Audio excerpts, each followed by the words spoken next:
अस्सलाम वालेकुम। देखिए, पूरी दुनिया के अंदर कोरोना की एक नई लहर दोबारा से शुरू हुई है।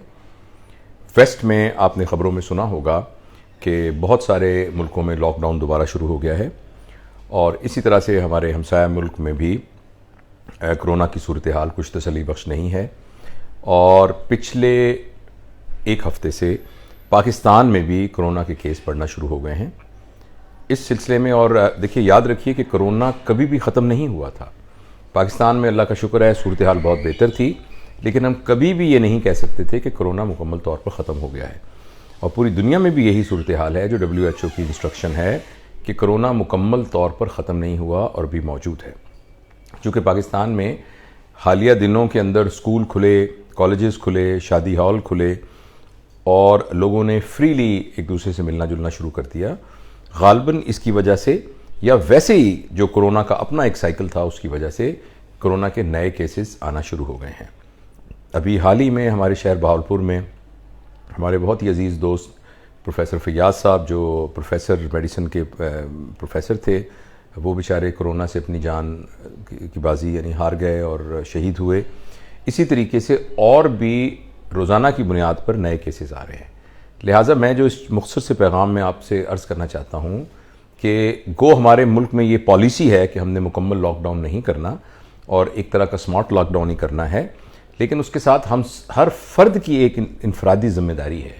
वो ज़िम्मेदारी है कि जो बेसिक जो इसके उसूल हैं, SOPs हैं, उन पर मुकम्मल अमल करने की ज़रूरत है। वो ये है कि जितना हो सके जब भी हम घर से बाहर निकलें और जब भी किसी पोटेंशियल क्राउडेड स्पेस में जाएं तो मास्क लेकर रखें।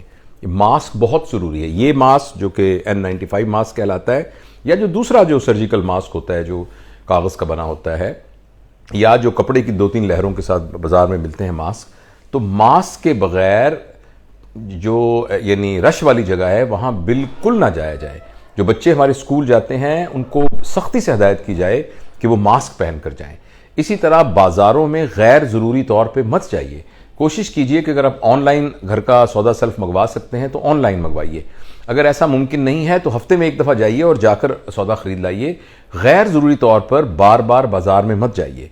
इसी तरीके से जो शादी हॉल हैं या जो और फंक्शन और तकारीब हैं उसके अंदर भी जो SOPs हैं, जिसमें 6 फुट का कम अज़ कम फासला एक दूसरे शख्स से रखना, उसका एहतमाम किया जाए। हम जो लोग मस्जिदों में नमाज़ पढ़ते हैं, और अल्हम्दुलिल्लाह हम सब पर ही फ़र्ज़ है मस्जिद में नमाज़ पढ़ना, तो मस्जिदों में भी तमाम मसाजिद में आपने देखा होगा कि जो मस्जिद के इमाम हजरात हैं उन्होंने इस तरह का इंतज़ाम किया हुआ है कि मस्जिद में निशान लगे हुए हैं जिसमें हर नमाजी दूसरे नमाजी से 6 फुट के फासले पर होता है।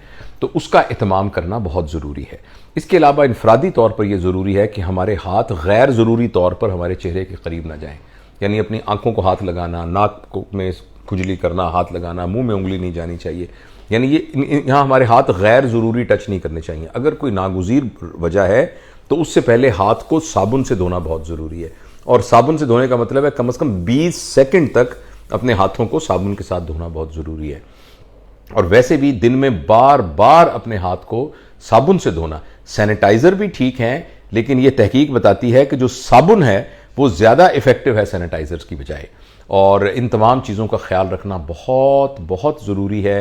देखिए, ये बीमारी ऐसी है कि इसने पूरी दुनिया के अंदर एक वबा की शक्ल इख्तियार करके, यानी हमारी पर्सनल लाइफ, हमारी सोशल लाइफ, हमारी इकोनॉमिक लाइफ, इन सब को जो है बहुत नुकसान पहुंचाया है। अभी भी इस बात की अशद ज़रूरत है कि हम इनफरादी तौर पर इन तमाम हदायत पर अमल करें ताकि ये वबा खुद ब खुद आहिस्ता आहिस्ता ख़त्म हो जाए। इस वबा के ख़त्म होने के 2 तरीके हैं। एक तरीका तो ये है कि माशरे में बहुत सारे लोगों को ये बीमारी हो जाए और उनके अंदर एक इम्यूनिटी डेवलप हो जाए, और दूसरी ये है कि इस वायरस को एक और शख्स तक मुंतकिल होने का मौका ना मिले। क्योंकि अगर एक शख्स फ़र्ज़ करें वायरस से का इन्फेक्टेड है और वो 14 दिन तक अपने आप को आइसोलेट करके रखता है, तो वो किसी को भी ये बात नहीं फैलाएगा और वो वायरस वहाँ ख़त्म हो जाएगा।